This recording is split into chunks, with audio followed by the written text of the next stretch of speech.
How are you? I'm Advocate Gaurav Kumar Gupta. I am Chartered Accountant, an MBA Finance and PhD holder. My project है derivative market future trend analysis. Constitution of India के बारे में जिक्र कर रहे हैं। Article 1 हमें बताता है name and territory of the union. Article 2 हमें बताता है admission establishment of new state. New state का एस्टेब्लिशमेंट और एडमिशन। एस्टेब्लिश मीन्स अस्थाई स्थापित करना, एडमिशन करना। आर्टिकल 3 हमें बताता है formation of new state, alteration of area. Formation of new state, नए स्टेट का फॉर्मेशन करना। अल्ट्रेशन ऑफ एरिया, अल्ट्रेशन में बदलाव करना, उस एरिया को बदलना। Boundary and name of existing state, जो एग्जिस्टिंग स्टेट है उसका नाम बदलना, उसका बाउंड्री बदलना, उसके अल्ट्रेशन करना, परिवर्तन करना। जैसे इलाहाबाद को प्रयागराज में कन्वर्ट कर दिया गया, ये आर्टिकल 3 के अंतर्गत किया गया। आर्टिकल 4 हमें बताता है laws made under article 2 and 3 to provide for the amendment of the first and the fourth schedule and supplemental incidental and consequential matter. Part 2 citizenship, article 5 से लेकर 11 तक सिटीजनशिप के बारे में जिक्र करता है कॉन्स्टिट्यूशन ऑफ इंडिया। आर्टिकल 5 हमें बताता है citizenship at the commencement of constitution, constitution को प्रारंभ करने के लिए सिटीजनशिप। आर्टिकल 6 हमें बताता है right of citizenship certain person who have migrated to Indian from Pakistan. Article 7 हमें बताता है right of citizenship of certain migrant to Pakistan. Article 8 हमें बताता है right of citizenship of certain person of Indian origin residing outside India. Article 9 हमें बताता है person voluntary acquiring citizenship of a foreign state not be citizens. Article 10 हमें बताता है continuance of the right of citizenship. Article 11 बताता है parliament to regulate the right of citizenship by law, parliament जो regulate करता है वो कानून द्वारा जो भी नागरिक के अधिकार को वह रेगुलेट करता है। पार्ट 3 हमें बताता है फंडामेंटल राइट। आर्टिकल 12 से लेकर 35 तक हमें फंडामेंटल राइट के बारे में बताता है। आर्टिकल 12 हमें बताता है definition of the state, state का डिफिनेशन क्या है उसके बारे में जिक्र करता है। आर्टिकल 13 में बताता है law inconsistent with in derogation of the fundamental right. Article 14 हमें बताता है इक्वालिटी बिफोर लॉ। आर्टिकल 15 हमें बताता है prohibition of discrimination on ground of religions, race, caste, sex, place of birth. Article 60 में बताता है equality of opportunity in matter of public employment. Article 70 में बताता है एबोलिशन ऑफ अनटचबिलिटी। आर्टिकल 80 में बताता है एबोलिशन ऑफ टाइटिलेप्स। आर्टिकल 90 में बताता है protection of certain right regarding freedom of speech etc। Article 20 में बताता है protection in respect of conviction for offences. Article 21 हमें बताता है protection of life personal liberty. Article 21 ये मतलब राइट टू एजुकेशन। आर्टिकल 22 हमें बताता है protection against arrest and detention in certain cases. Article 23 में बताता है prohibition of traffic in human beings and force labour. Article 24 हमें बताता है prohibition of employment of children in factory में बच्चे को रोजगार से मना करना। आर्टिकल 24 हमें बताता है।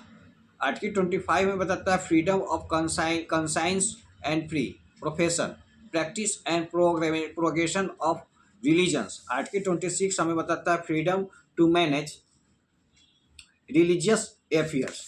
आर्टिकल 27 हमें बताता है freedom as to payment of taxes of promotion any particular religion। Article 28 हमें था freedom as to anti attendance at religious instruction, religious worship in certain education institution।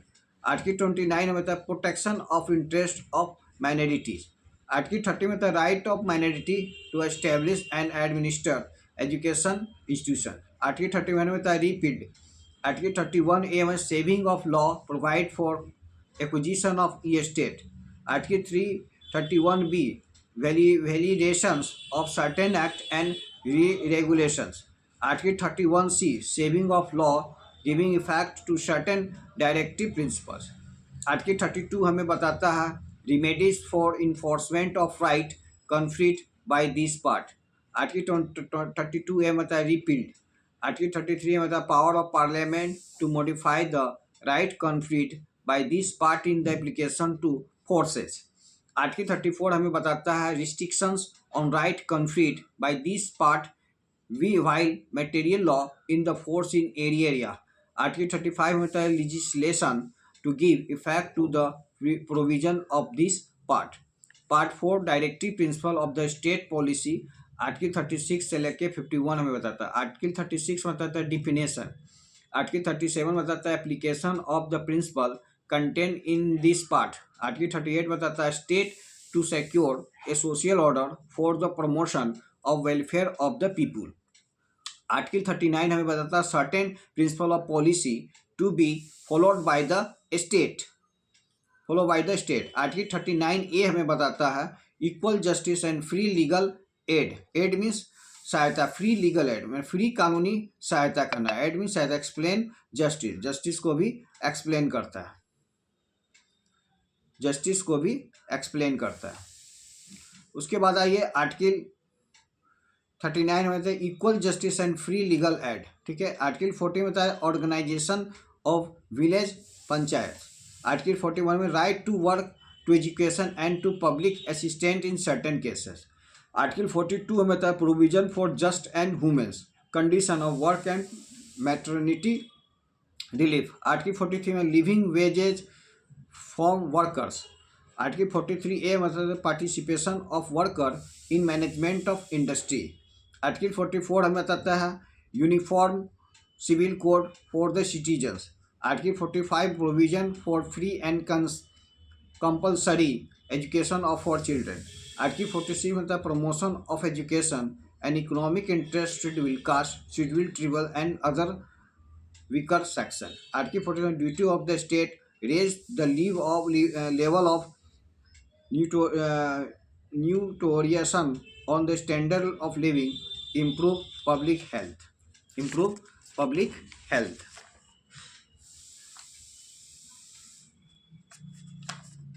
Article 48 बताता है organisation of agriculture and animal husbandry. Article 48 है protection and improvement of environment of safeguarding of forest and the wild life. Article 49 protection of movements and places object of national important. Article 50 separation of judicial for executive.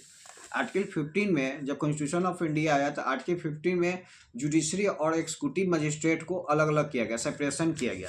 Judicial magistrate में first class judicial magistrate को ये power होता है कि वो किसी भी case का ट्रायल कर सकता है, चाहे वो मर्डर केस हो, चाहे कोई भी केस हो, एनीबॉडी वो किसी का भी ट्रायल कर सकता है। वो ट्रायल जैसे मान ले कि सीजीएम को पावर है, चीफ जुडिशियल मजिस्ट्रेट को पावर है 7 साल का सज़ा सुनाने का, तो वो 7 साल का वो ट्रायल कर सकता है। 7 साल का जो भी ऑफेंस होगा, 7 ईयर्स का जो भी ऑफेंस होगा उसको वो ट्रायल कर सकता है। फर्स्ट क्लास जुडिशियल मजिस्ट्रेट को पावर है 1 से 2 साल तक का सज़ा को ट्रायल करने का।